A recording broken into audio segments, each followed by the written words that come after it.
Bonjour à tous. Nous continuons notre voyage dans le combat spirituel.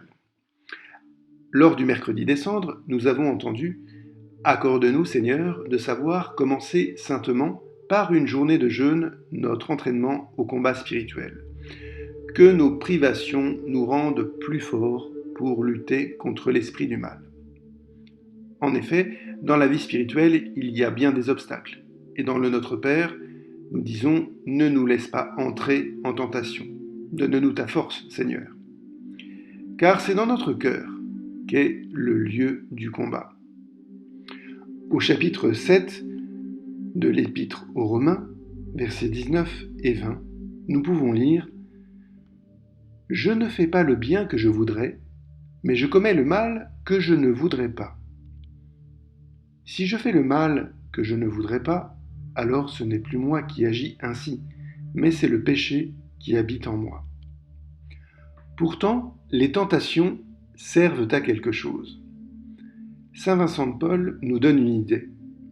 Ne voyez-vous pas que l'or est purifié dans la fournaise? Ainsi, une âme est rendue plus pure et plus belle par la tentation, comme l'or est plus éclatant quand il a passé par le feu. Saint Augustin nous dit, dans son voyage ici-bas, notre vie ne peut pas échapper à l'épreuve de la tentation, car notre progrès se réalise par notre épreuve.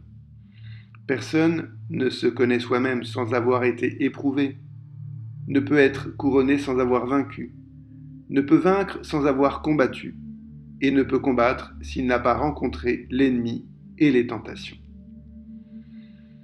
Saint Antoine dit encore « Personne, s'il n'est tenté, ne peut entrer dans le royaume des cieux. » Il est dit en effet « Enlève la tentation et personne ne sera sauvé. » Ces combats, comme le dit le curé d'Ars, nous mettent au pied de la croix, et la croix à la porte du ciel.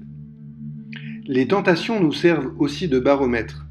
Comme le disait frère Roger de Thésée, plus vous cheminez avec le Christ, plus vous serez menés sur la montagne de la tentation. Plus nous sommes tentés, plus nous nous rapprochons de Jésus.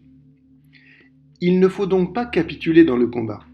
Le Padre Pio nous dit « Les vaincus ne combattent plus, et pourtant, ils n'ont pas la paix. » Parce que lorsqu'on ne combat plus, on reste esclave. Et on est esclave de celui par qui on s'est laissé vaincre, dit la deuxième épître de Saint Pierre.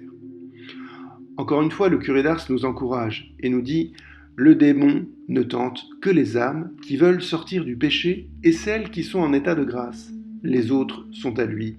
Il n'a pas besoin de les tenter. » Il faut savoir aussi que Dieu est fidèle. Il ne permettra pas que vous soyez tentés au-delà de vos forces, comme le dit saint Paul dans la première aux Corinthiens. Avec la tentation, il vous donnera le moyen d'en sortir et la force de supporter. Aucune tentation ne pourra jamais détruire notre liberté et notre responsabilité. Les tentations peuvent aussi devenir une prière. Exemple, je suis tenté par une barre de chocolat. Je décide de ne pas céder à la tentation.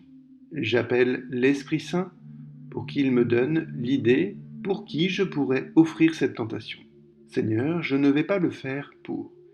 Ma tentation va devenir un cadeau qui va me donner le cœur en joie et je vais envoyer cette offrande vers le ciel. On a bien des joies sur la terre, mais elles ne durent pas. Celle qui dure, c'est d'avoir fait un sacrifice, disait Anne de Guigné. On pourrait presque dire, pour le bien de la planète, je recycle mes tentations.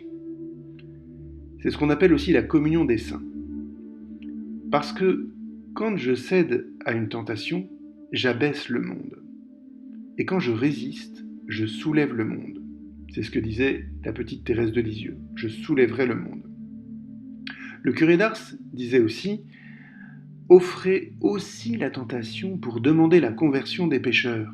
Ça dépite le démon et le fait fuir, parce que la tentation se tourne contre lui. » On peut presque dire qu'on est heureux d'avoir des tentations. C'est le moment de la récolte spirituelle où nous amassons pour le ciel. Bonne journée, que le Seigneur vous bénisse et vous garde.